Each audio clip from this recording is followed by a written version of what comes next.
پتہ نہیں لوگوں کی تسلی کیوں نہیں ہوتی، سچ پہ تسلی کیوں نہیں ہوتی، کیوں جھوٹ بولتے ہیں، جھوٹی روایتیں کیوں لاتے ہیں، ہم حیران ہیں۔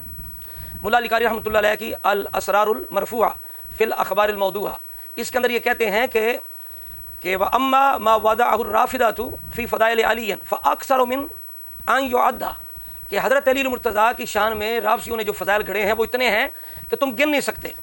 قال الحافظ ابو یعلا قال الخلیلی فی کتاب الارشاد وضعت الرافضة فی فضائل علی وأہل البیت نحو 300,000 حدیث، کہ رافضیوں نے فضائل علی اور اہل بیت میں 3 لاکھ حدیثیں تقریباً گھڑی ہیں۔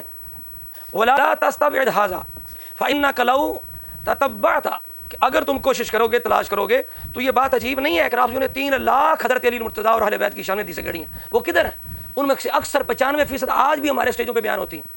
اگر ہم بات کریں تو پھر لوگ کہتے ہیں جناب یہ دیکھو یہ اہل بیت کے حدیثوں کو یہ موضوع کہہ دیتے ہیں۔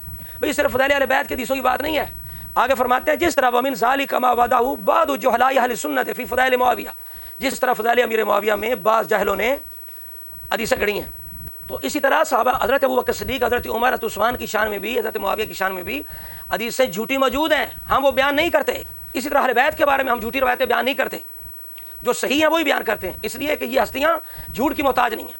دیکھو علی المرتضیٰ شیر خدا کا ذکر ہو، صحابہ کرام کا ذکر ہو، ہمارے لیے عبادت ہے۔